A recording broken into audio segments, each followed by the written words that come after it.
صحابہ کہن لگے سونیا دل کردا اے لوگ سانو پریشان کر دینے مکہ چھوڑ کے تے اسی حبشے چلے جائیے نا آقا فرماندے ٹھیک ہے حبشے دا بادشاہ نجاشی بادشاہ عیسائی ہے نا عیسائی بادشاہ ہے نا دیوانے ہو تسی چلے جاؤ نا آقا نے اس قافلے دا سپاہ سالار جناب میرے پاک پیغمبر نے حضرت جعفر بن طیار رضی اللہ تعالیٰ عنہ بنا دیتا ہے حضرت جعفر بن طیار قافلہ لے کے نجاشی حبشے دے اندر پہنچ جاندے نے حبشے پہنچے نے پیچھو مکے والے انو پتا چلے اے حبشے دے اندر چلے جائے نے اے دوڑ پہ نے پیچھو حبشے دے اندر چلے جاندے نے میرے پیغمبر دے یاراں تو پہلے مکے دے کافر پہنچ جاندے جا کے آکھن لگے او نجاشی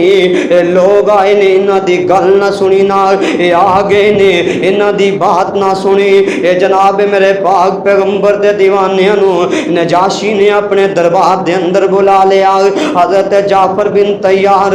قافلے دے سپاہ سالار نے نا او لوگو جس وقت سپاہ سالار ہوئے نا عام بندے نو گل کرن دی اجازت نہیں ہوندی میرے پاک پیغمبر نے حضرت جعفر نو سورت مریم دیاں تلاوتاں یاد کرا دیتیاں نجاشی آکھن لگا ہوئے مکے والے ہو اے تے دسو نا اے کدے واسطے تانوں مکیوں کڈیا گیا آندے نے جی اسی کلمہ پڑھ لیا مسلمان ہو گئے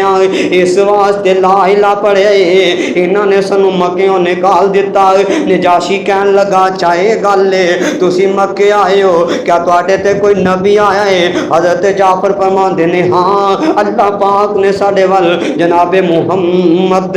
صلی اللہ علیہ وسلم نو نبوت دے کے بھیج دیتا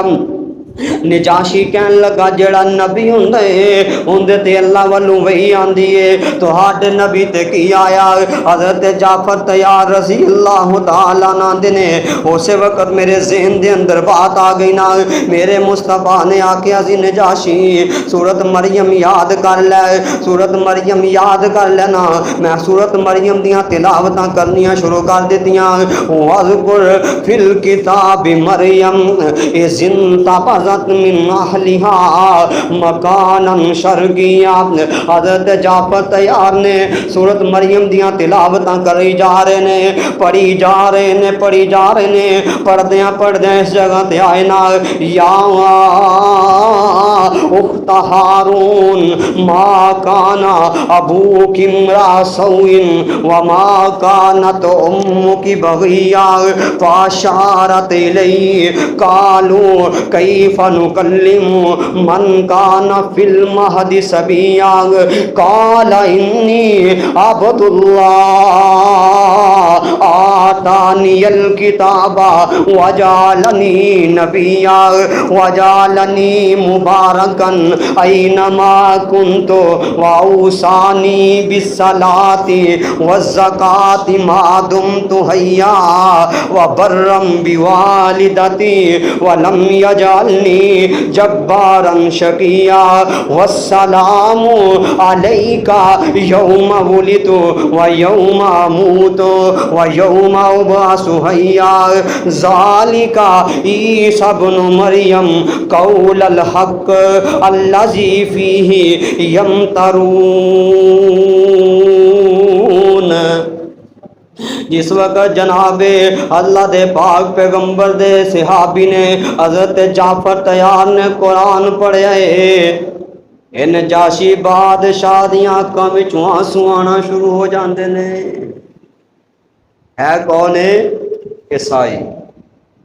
جس وقت قرآن سنیا تے اکھاں چوں آنسو آئے تے نال دے جڑے گئے سن نا مکیوں وہ ایک دوسرے نو کونیاں مار کے کہن لگے لے بھی یہ گیا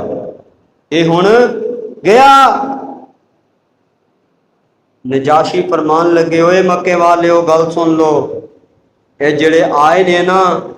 اے بھی سچے نے انہاں دا نبی بھی سچا ہے انہاں دا قرآن بھی سچا ہے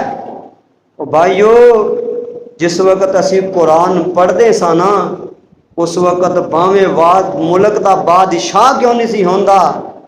باویں عیسائی بادشاہ ہوندا سی لیکن قرآن سندا سی اون دے دل تے اثر کردا سی اج اسی قرآن نو پڑھنا چھڑ دیتا اسی قرآن نو سجا دیتا ہے، انہوں نے قرآن نو جلا دیتا ہے۔ معذرت دے نال گل کرن لگا ہاں، اسی قرآن دیاں بے حرمتیاں ساڈے گھر دے وچوں ہوندیاں نے، پھر وہ کیوں نہ بے حرمتی کرن؟ سارا معاملہ تیرا قرآن دے خلاف ہوندا ہے، ساری شادی تیری قرآن دے خلاف ہوندی ہے، ساریاں رسومات تیریاں قرآن دے خلاف ہوندیاں نے۔ جس وقت بچی نو الوداع کرن لگا اتے قرآن دا سایہ کر دیتا کہ اے قرآن دی بے حرمتی نہیں ہے، قرآن نو پڑھنا نہیں آندا، قسم دی واری آندی ہے تے قرآن نو اٹھا لینے ہاں، میں جی قرآن چکتا ہاں، میں قرآن دیاں قسماں چکتا ہاں۔ بھائیو قرآن پڑھن والے بنو گے، رب محمد دی قسم ہے اللہ قرآن دی وجہ تو عزت دے گا، اللہ قرآن دی وجہ تو شان دے گا۔ فرمایا ان اللہ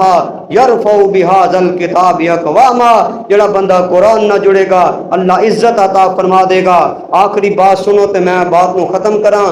اللہ دے قرآن، قرآن نال پیار کر، اللہ دے قرآن، قرآن نال پیار کر، اس نے لائی اس نال یاری، بولیا جاسی حافظ کاری، اچا ہو سی نام نامی، دنیا کر سی یار سلامی، مل سی ایسی شان، قرآن نال پیار کر، اللہ دے قرآن، قرآن نال پیار کر، محشر دے وچ کم جس آنا، تینوں جنت وچ لے جانا، محشر دے وچ کم جس آنا، تینوں جنت وچ لے جانا، ہے کامل ایمان، ایمان نال پیار کر، اللہ دے قرآن، قرآن نال پیار کر، اج دا مسلمان اس تو دورے، آخری پیغام سن لو میرا، اج دا مسلمان اس تو دورے، تائیوں دنیا تے مجبورے، جد سو تسی اس دے تابے، بن دے سو ہر جاتے پاتے، پڑھ سورت رحمان، قرآن نال پیار کر، اللہ دے قرآن، قرآن نال پیار کر۔ دعا کرو